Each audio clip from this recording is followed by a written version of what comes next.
Vítajte. Dnes sa pozrieme na taký praktický príklad digitalizácie účtovníctva.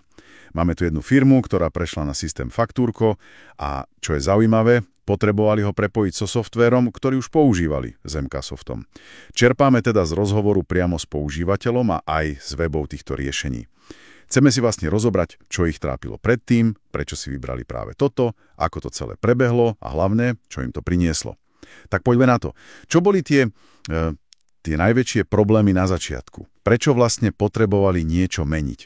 No, z toho rozhovoru je celkom jasné, že ten hlavný spúšťač bol nárast fakturácie. Hlavne tých prijatých faktúr mali zrazu oveľa viac. Aha, čiže viac papierov, viac práce. Presne tak. A znamenalo to veľa manuálneho prepisovania údajov. Vieš, to nie je len pomalé, ale tam vzniká aj kopec chýb. To si viem predstaviť. A navyše, všetko sa muselo tlačiť, zakladať pekne do šanónov, potom to fyzicky obiehalo firmu kvôli schvaľovaniu, no proste zdĺhavé a neefektívne.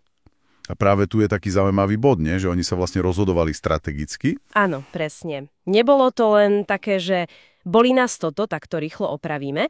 Oni zvažovali, či nabrať viac ľudí do účtovného tímu, alebo či ísť cestou automatizácie. A vyhrala automatizácia. Vyhrala, ale mali jednu veľmi dôležitú podmienku.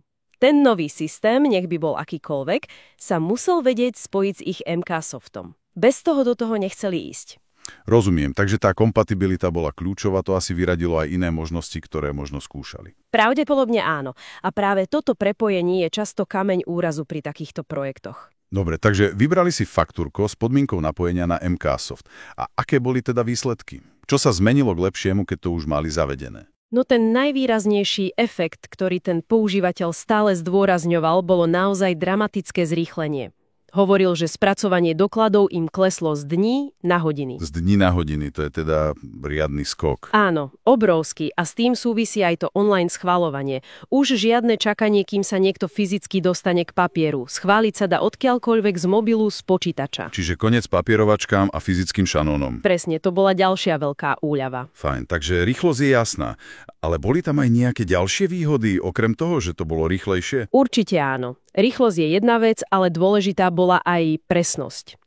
Vieš, keď systém automaticky vyťažuje dáta z faktúry pomocou umelej inteligencie... Aha, to Faktúrko má však. Spomínali, že to ponúkajú zadarmo. Áno, na webe to tak uvádzajú. Systém si tú faktúru vlastne sám prečíta a vyťahne si údaje. Tým pádom sa minimalizujú chyby z toho manuálneho prepisovania. To dáva zmysel.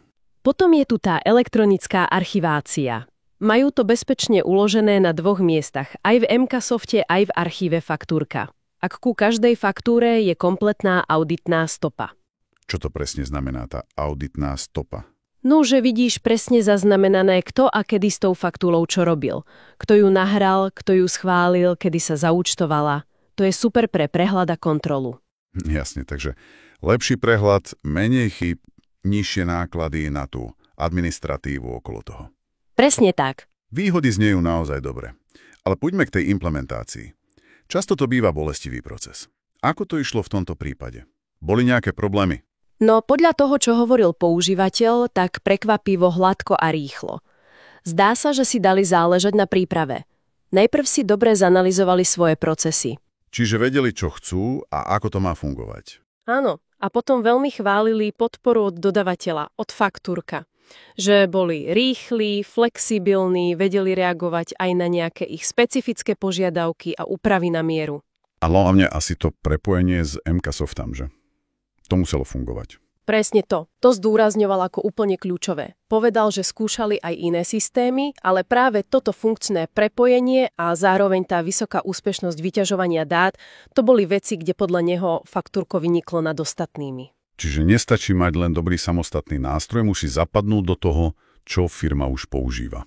Presne tak. Tá integrácia je kritická. A čo ľudia vo firme? Zamestnanci. Ako tí prijali takúto veľkú zmenu? Často počúvame o odpore voči novým systémom. Vieš čo, práve že tu bola reakcia vraj vyslovene pozitívna, spomínal maximálnu spokojnosť a že si na to ľudia zvykli veľmi rýchlo. Naozaj? Aj napriek tomu, že sa museli učiť niečo nové? Asi áno. Vieš, keď ten systém naozaj funguje a reálne šetrí čas a nervy, tak ľudia tú zmenu ocenia.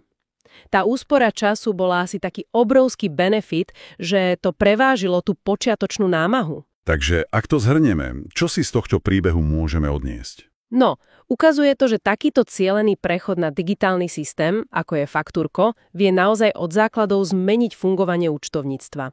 Zrýchliť, spresniť, znížiť náklady. A uvoľniť ľuďom ruky na niečo zmysluplnejšie než len prepisovanie a zakladanie papierov. Presne. A potvrdzuje sa, že tá integrácia s existujúcimi systémami, tu konkrétne s MK Softom, je absolútne kľúčová pre úspech. Súhlasím. Pre firmy, ktoré sa možno ešte stále trápia s faktúrami v šanónoch, to môže byť taká inšpirácia. A ak by to niekoho zaujalo, tak aplikácia Faktúrko ponúka okrem toho vyťažovania dát aj online fakturáciu alebo napríklad skenovanie bločkov cez QR kód. Áno, to sú užitočné funkcie. Viac informácií aj možnosť vyskúšať si to zadarmo nájdú záujemcovia na webe www.fakturko.sk. A možno na záver taká myšlienka pre každého. Skúsme sa zamyslieť, ktoré také tie rutinné, otravné úlohy v našej práci by sa dali nejako zefektívniť alebo možno aj úplne zautomatizovať. Často existujú nástroje, o ktorých ani nevieme. To je dobrý bod na zamyslenie. Ďakujem za zaujímavý pohľad. A ja ďakujem.